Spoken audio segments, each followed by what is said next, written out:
You are far from your post, Inquisitor. What brings you here? That woman sought only to destroy the foundations of peace and civility that my people sacrificed everything to build. We are in a sanctum holy to Utica.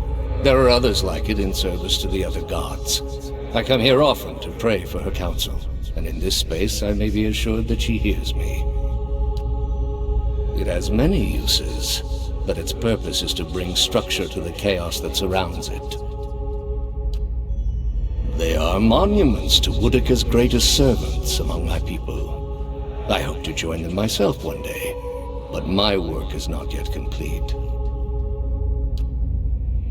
The Inquisition was based on the need to cut the flesh from a rotting wound.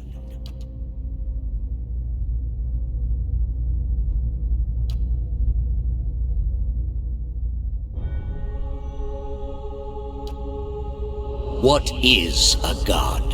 A higher power? A rewarder of good deeds and punisher of the wicked? Something men can turn to in their darkest moments when their days seem only like bridges from one tragedy to the next. Our gods are all these things. We are in a sacred place within earshot of the gods themselves. This is not the time. You've been through much these past few months. You will return home and you will rest. When you feel you have recovered, you may rejoin us at the trials. The Inquisition is far from over, and I will have need of you.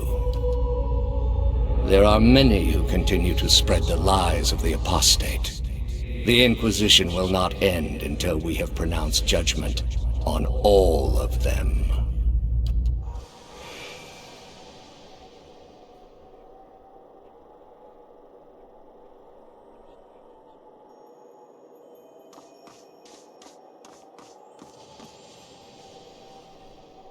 How did you find it? Another in a string of acts of petty defiance. For all her knowledge, she always preferred spite over reason. Then she should have obeyed. I ask one thing of all my followers. She was incapable. A waste of rare talent and intellect. What of your cohorts, then? They have followed you to their deaths. Is it loyalty that brings them here? Or is it, as my agents suggest, that they have no direction of their own? You worshipped Aethys, did you not? Your spies are good. What gave me away? The cape? Yet when your god needed you the most, you chose your country. We were being invaded. Not by anyone who was acting like a god. Then I should think your hometown gave you a hero's welcome when you returned. Well, they made cake. And I think you can expect folks to get jumpy when the gods aren't there to reassure them. Maybe if they weren't all too busy trying to kill each other. The gods argue over how best to prevent Kith society from destroying itself. These disruptions would not be necessary were mortal instinct not so diseased.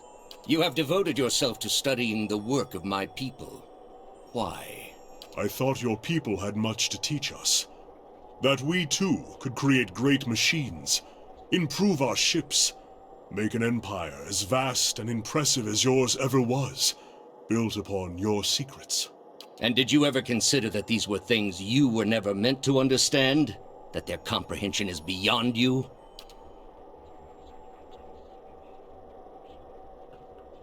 You are living in the time of my people, Amawa. You owe them more than you will ever comprehend, and so it shall ever be. Greater civilizations than yours have attempted to reclaim what we buried. The greater their successes, the worse their fates in the end. I have seen to it. What of you, Orlan? My agents tell me you are far from home, both in distance and in years. Have your friends proven a worthy distraction from the pain of ostracism? Ostracism? Is that the name for the groin rash your mother gave me? Don't fool yourself, old man. You know nothing about me. Enlighten me, then. Is it Gallowayne you serve, or is it Wow? I give both gods their due service, but I am servant to neither. But such difficulty on the way. If you had only accepted that perhaps you were fit to serve neither god, just as you were unfit to serve your tribe. You might have saved yourself the trouble. My tribe was unfit to serve me. And yes, I'm not fit to serve any god. I need only serve myself. Can you claim that, Theos? Are you your own master, or are you just Woodika's wet nurse? I serve all people better than they will ever know. Better to live a competent servant than an incompetent master. You built a weapon that delivered exactly as promised. I served my goddess as you did yours. Yet the other builders were slain, 11 of a dozen. Why not you? Were you somehow different? Redeemable in your god's sight? Whatever desire I had to be redeemed in her eyes was weakness, purged by the Watcher's sight. Or was it merely that your goddess wanted you dead as well, and your delusions of importance prevented you from seeing the obvious? A whore's beguiling charms, nothing more. But the spell's broke now, Theos. The trial's over. I know friend from foe, and I've come here now to see a foe repaid. You were able to destroy a god because another god wished it. Without her hand to guide you, you could not strike at a god any more than you could strike the sky. You are impotent, and not just from the pox. State your name and purpose, young acolyte. My name belongs to the gods, in my hand to their service. And I'm going to purge it of your stain. You serve none but yourself. Without contact with your order, you can have no higher purpose. Only the base concerns of the flesh. You have cast yourself from our ranks. No. I've risen above them. I'll take the leaden key and lead in a way that you, who remained nothing more than a slave to the gods, never could. A leader without insight, directing an organization that does not question.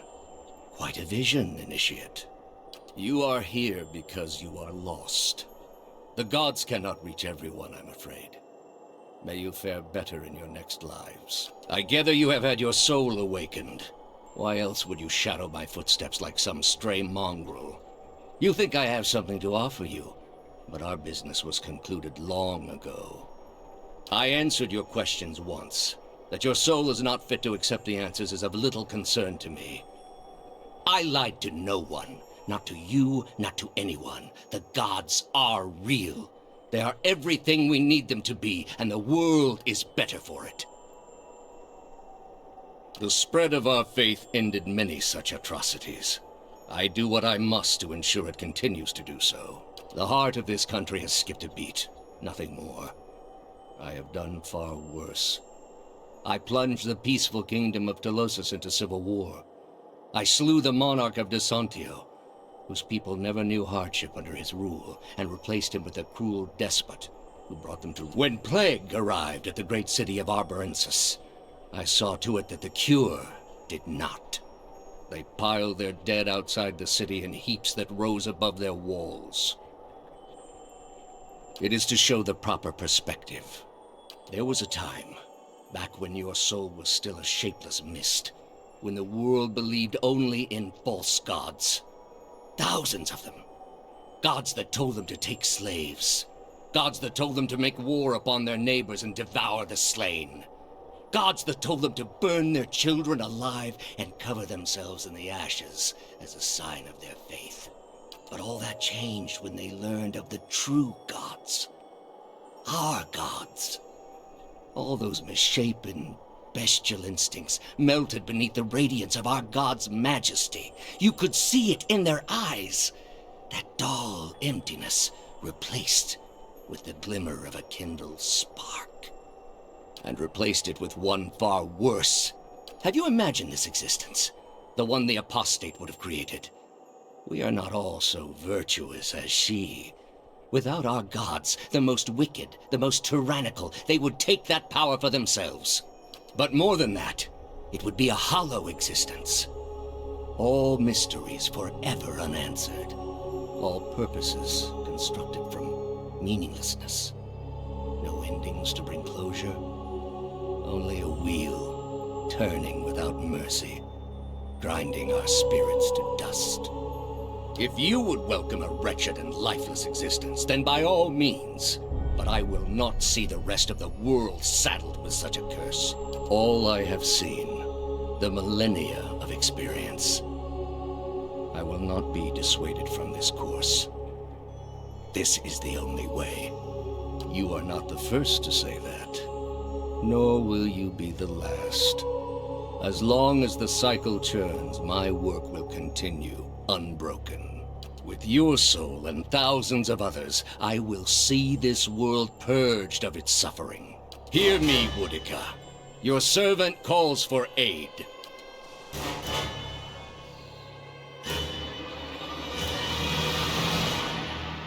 Octen!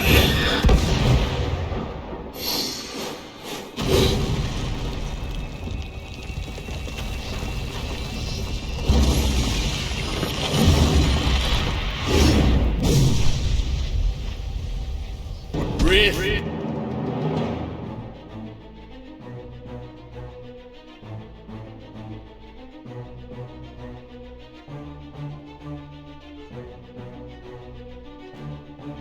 Need something? Following your lead. Hey. How may I help? What? Yes.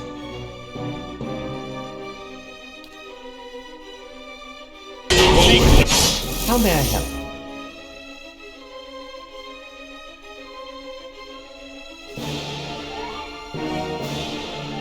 How may I help?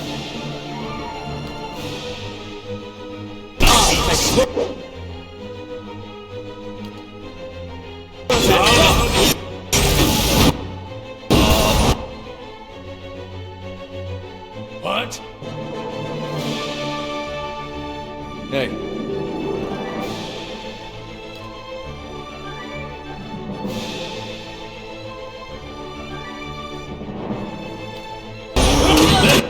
Need something? Yes?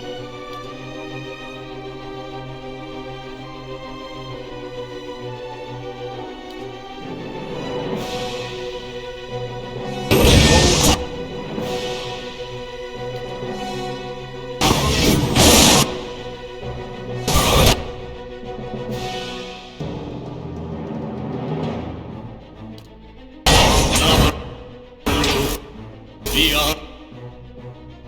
What?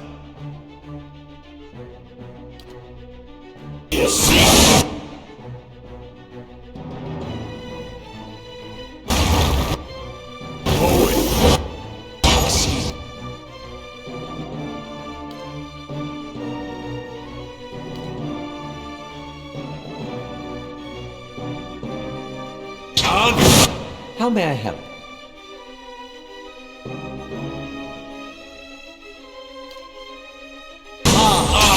Yes.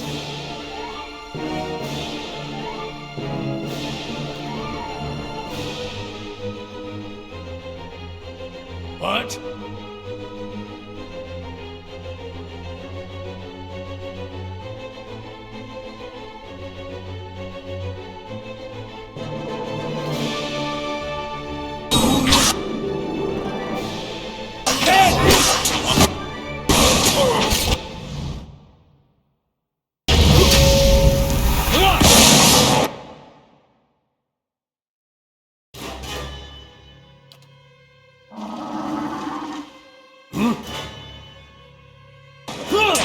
Yes?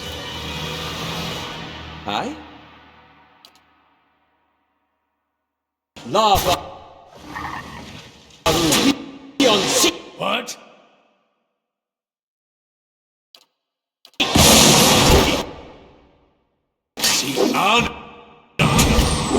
Yes. Well. Well.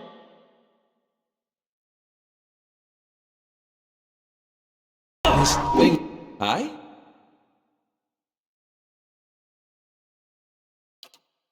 Isn't doing anything. Word and rough!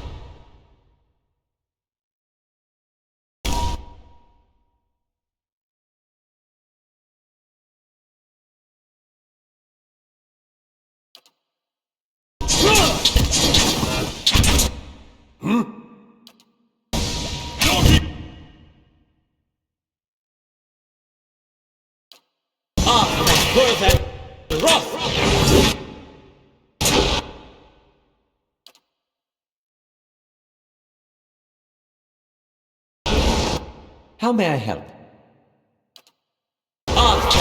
What?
Leave a scar.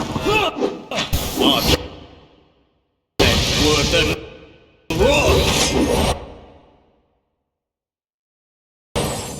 Yes?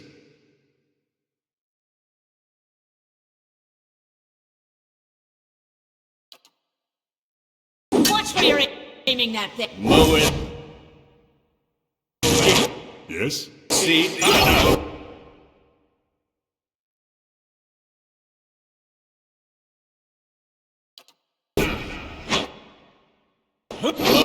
Need something?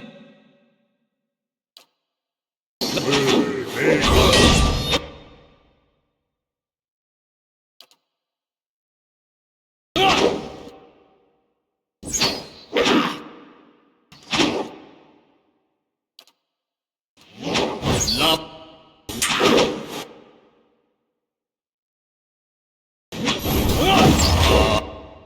Ruthless.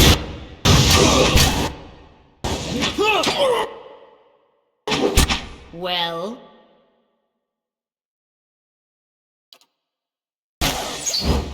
Arthur. Worth it. well.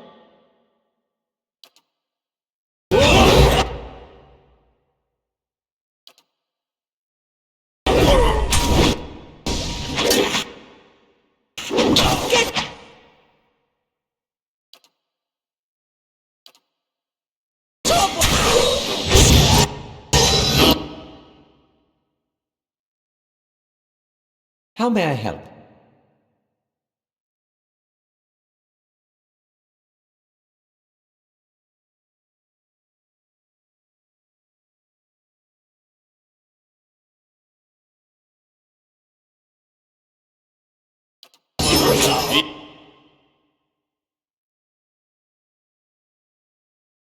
Beyond sea.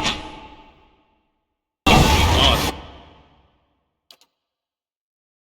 Hey. Worth it.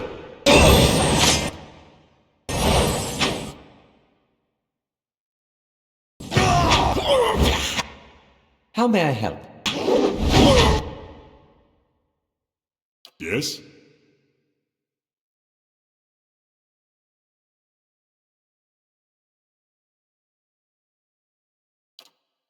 Sacre! Need something?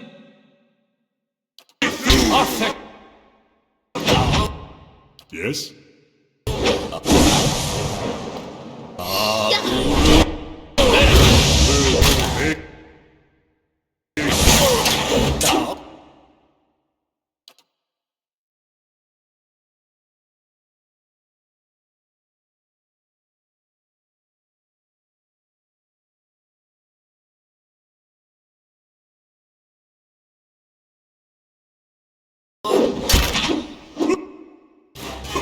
Navarro beyond.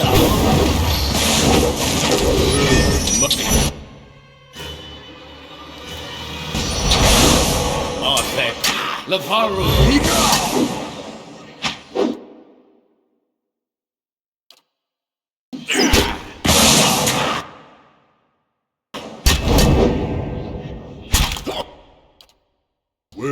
Hey.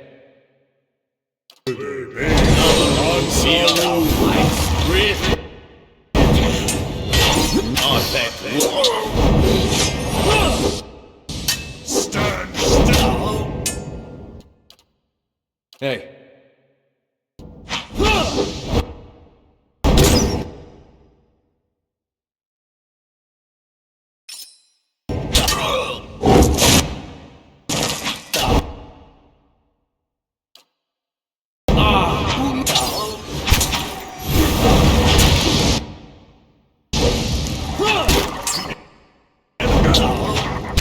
Yeah?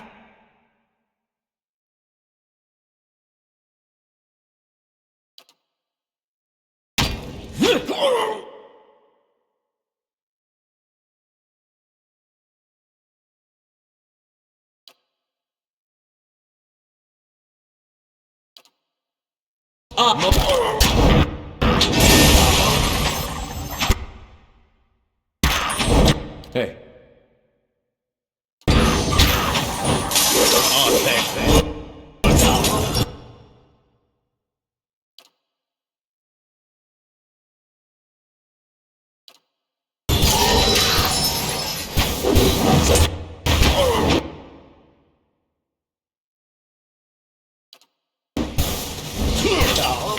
Proactive!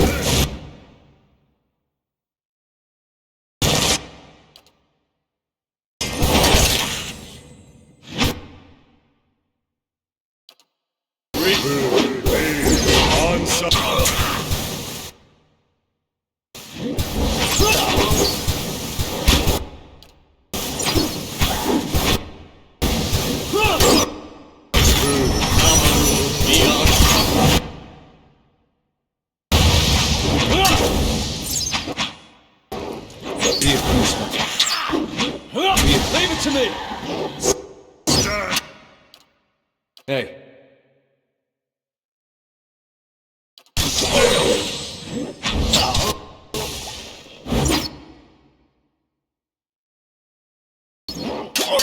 Yes?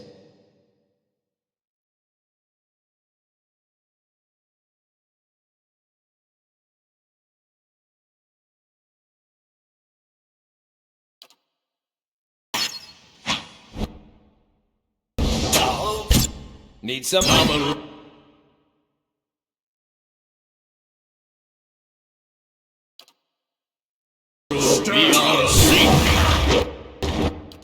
Lavaru, be on seat!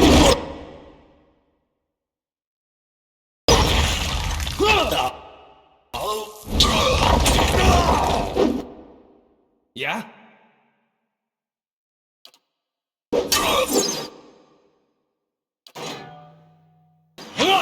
Lavaru! Leave it! Need something?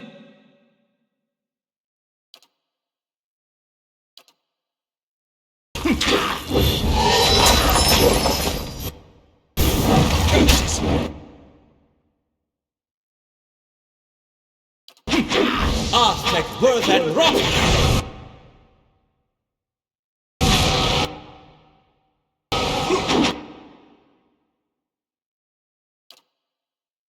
Lavaru, be on seat!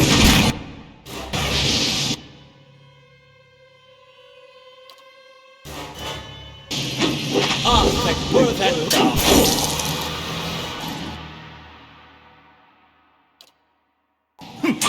Rift!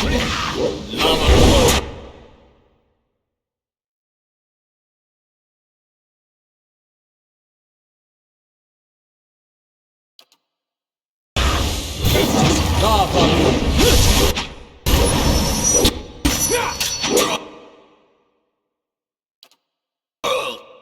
Hi?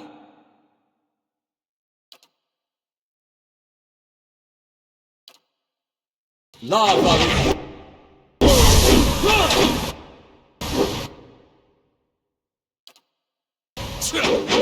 Rift Uligna!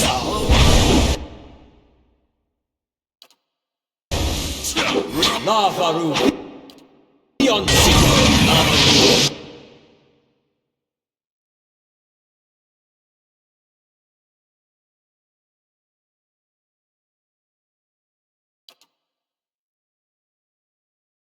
Beyond.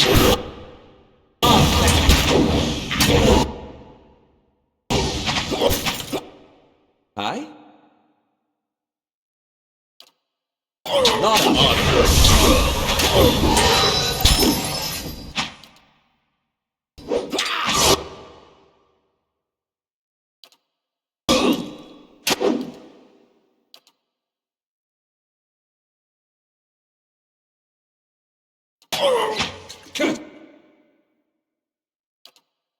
Lava.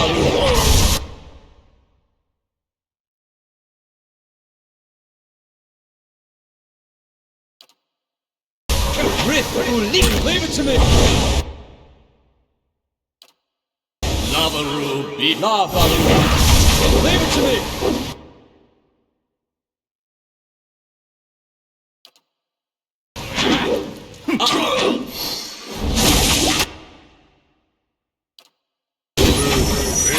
Lava.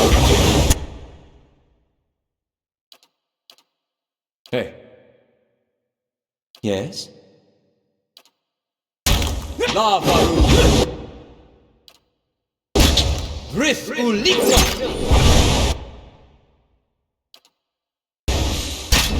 Rith Ul...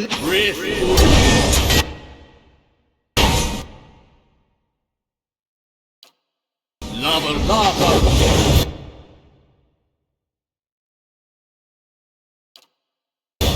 Lava beyond sea. How may I help? Stand still!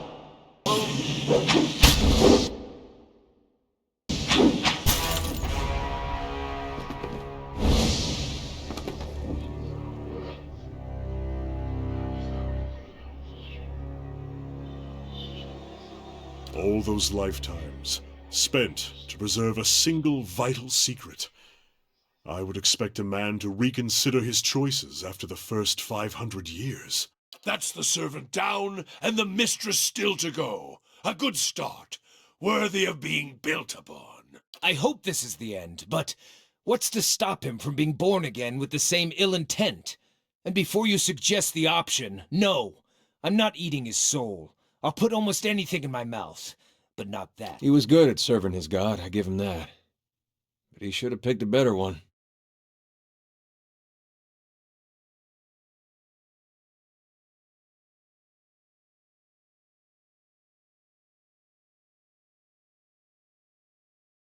All those lives. And at the end of them, he was no better than the very people he sought to guide. A pity he would ever have to face that realization again.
Well?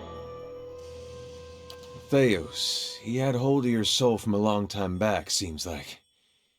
You get what you needed from him? More than most can say.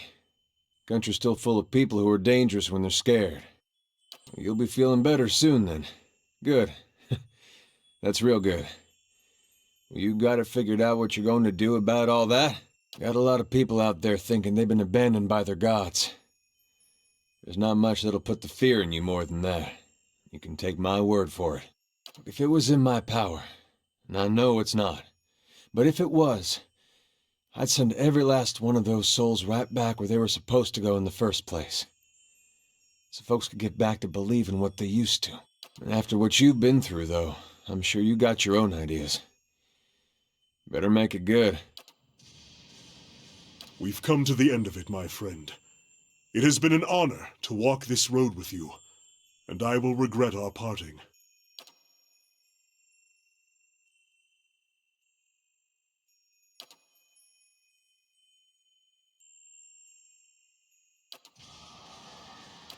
Victory looks good on you. There was a blur about your soul that lingers no more. Seems putting Theos to rest has given you some measure of inner peace. Of course, now you need to decide what to do with these trapped souls.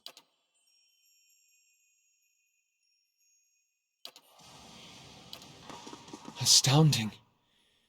I always knew the leaden key stood for something big, but I didn't quite realize what I'd gotten myself into. And now, you're in the middle of something even bigger. With a decision that will affect millions. This is beyond either of us. The certainty of the gods is a mercy. Power like this is a heavy burden. Just look at how it crushed Theos. And perhaps he was right to surrender it to Woodica. It's your decision, of course. And whatever you decide, I'm glad our paths crossed in Gilded Vale. Ah, the end of the road greets us at last. You fared well, Watcher. Better than any Watcher has right to. Seems you were a field in need of a flame's cleansing. Would that my own trial had produced such an outcome. I had figured myself for the field all this time. But you were the field, and I the darkness. A lesson neither of Durance nor of Margarin. But with that trial's end, a new one begins. A god's trial. And I will stand in judgment without mercy. Well?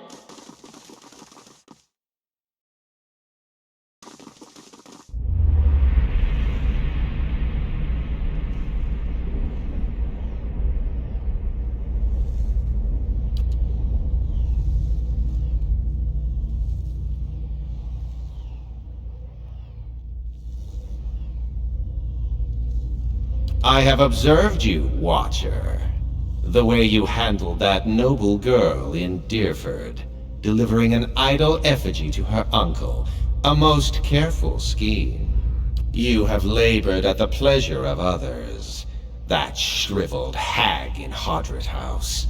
Those well-bred thieves with their lordly pretensions. The wretched tribesmen playing out their fantasies of grandeur. And then you cowered and knelt before the gods themselves, begging one paltry favor and receiving riddles and visions in response.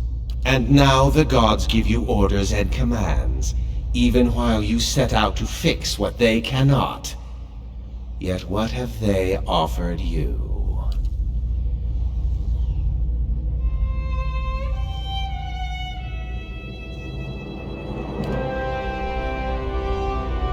The exiled queen is not an ungrateful patron. Finish the work Theos began. Strengthen Woodica with these souls and allow her to become the most powerful of all the gods, with you as her favored.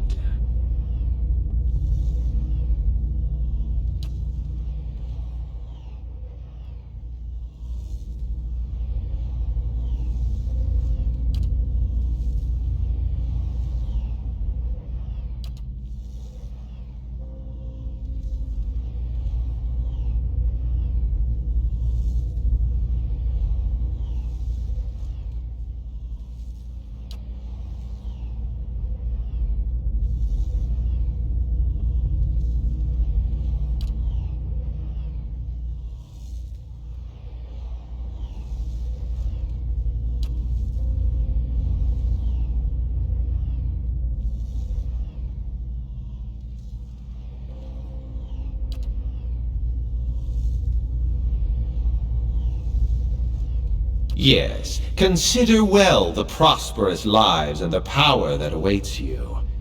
I'm certain you'll choose well.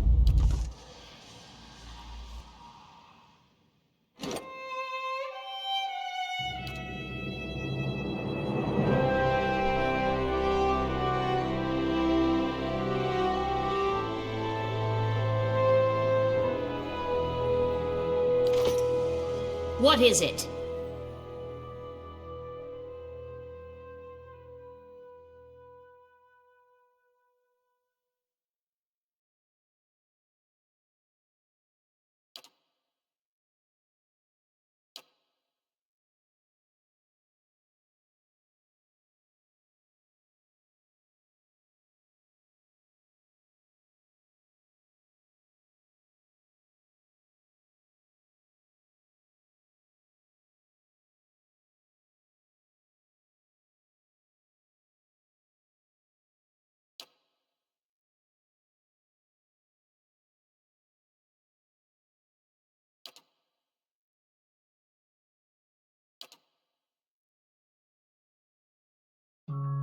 At your command, the ancient device became your instrument, spinning to life with deafening resonance and gathering up the swirling essence like thread on a great spindle.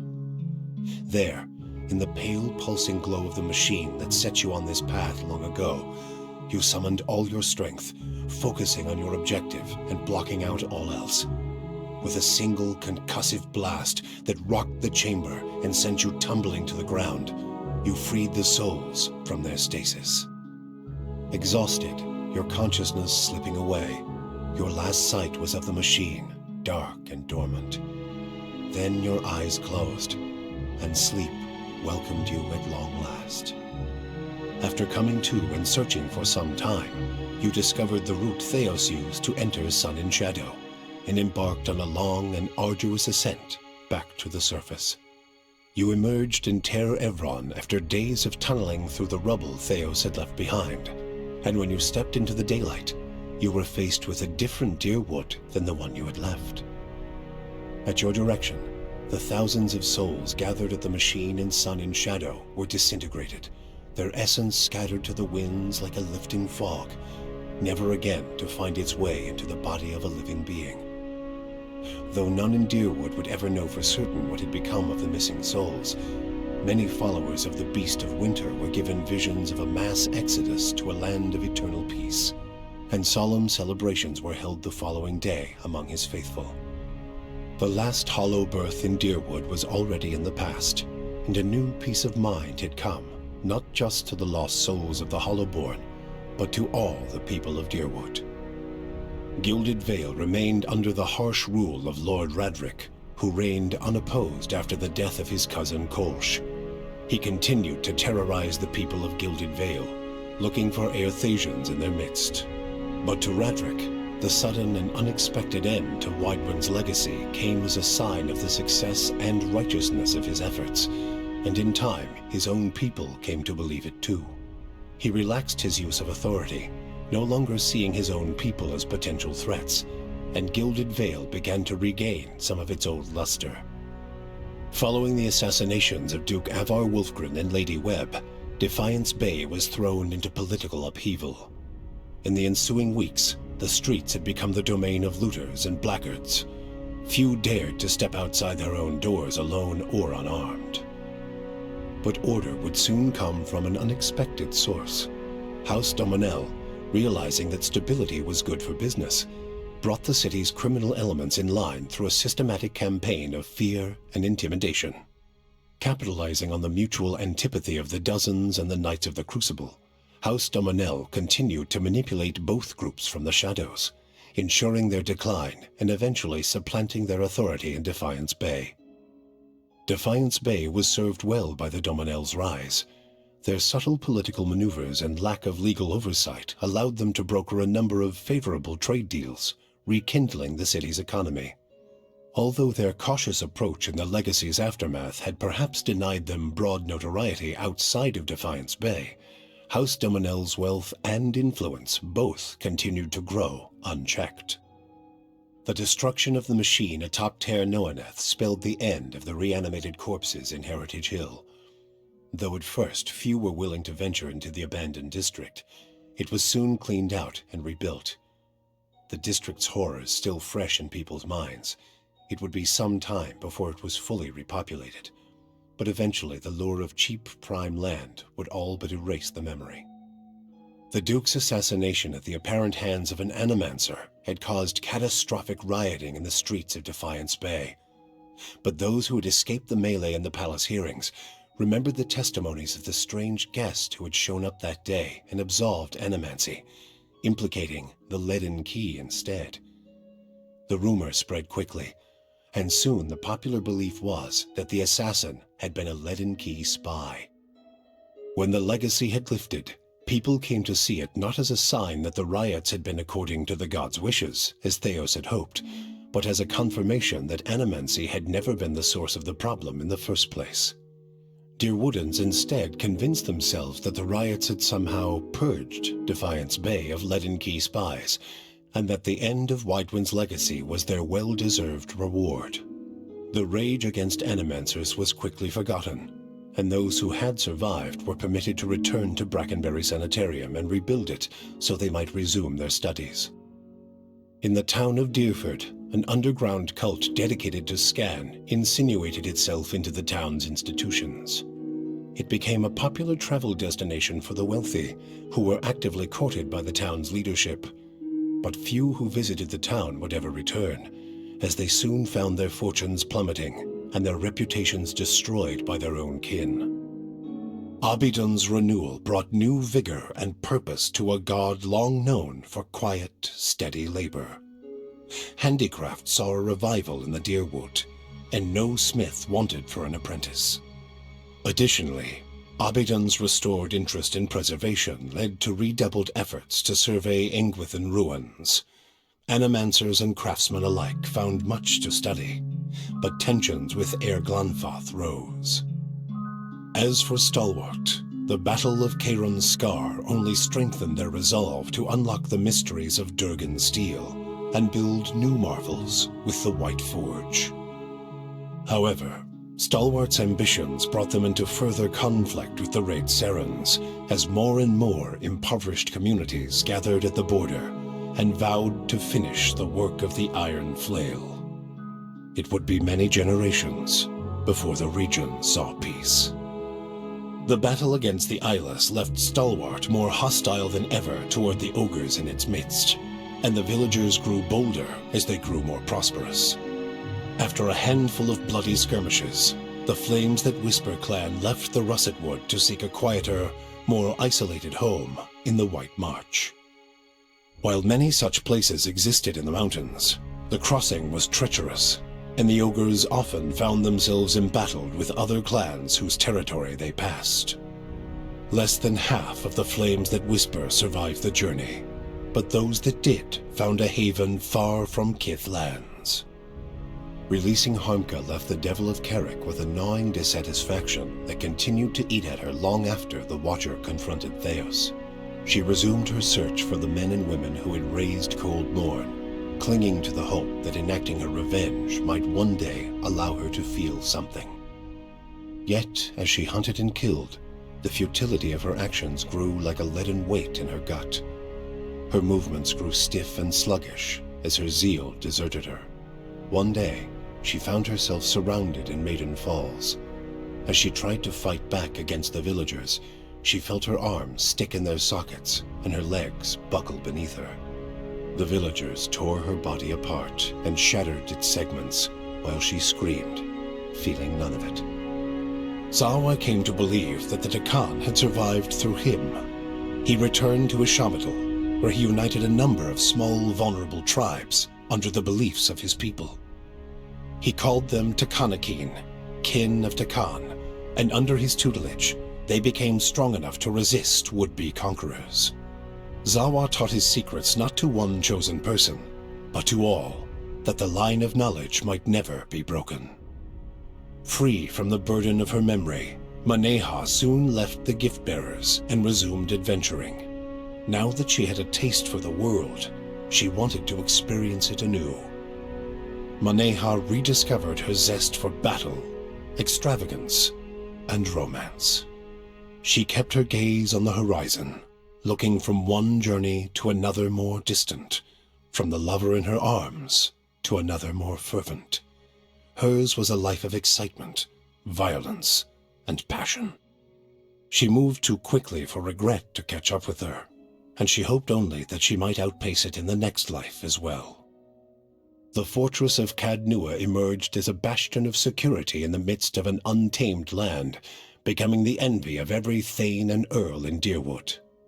Legend grew over time of its impregnability, and stories of formidable invaders easily scattered by the keep's defenses became popular around the hearths of Deerwoodinians. Likewise, it also became a beacon to travelers, merchants, and visiting dignitaries alike. Reputed as the finest fortress in all Deerwood, people would journey from near and distant lands alike to experience its fabled hospitality and grandeur. After the death of the master below, a strange quiet fell over the endless paths of Ardnua. The attacks on the fortress above ceased, Ardnua's silent titan the closest remaining thing to a master in its musty, forgotten passages. Pallegina had followed her orders from the Duke's bells, helping establish an exclusive trade arrangement between the Valian republics and the tribes of Erglanfath. With the Deerwood's people still weakened by Weidman's legacy, the Valian republics easily pushed their would-be competitors out of the market. The Deerwoods suffered as terribly from the lost trade as the republics benefited from it. Pallegina was honored for her service by being assigned as the personal guard of the Duchess of Spirento. Despite her success, she regretted the choices she had made along the way. Adair chose not to return home to Gilded Vale. Through a number of quiet inquiries, he soon found his way into the underground organization of Aethasians known as the Night Market. Ironically, in learning that the gods had been fabricated, Adair found his faith in Aethus renewed, and that his god was neither alive nor truly a god had become irrelevant. He rose quickly through the ranks of the Night Market for his optimism and for his bold leadership, his ultimate goal to make the Deerwood a place that would welcome followers of the Shining God once again. When the dust settled in sun and shadow, Aloth looked upon the remains of Theos Ix Arcanon, his former master. He saw where the Grandmaster had gone wrong, and he knew what he would do better. The secret of the gods would be preserved, and with it, the sanity and well-being of all Kith.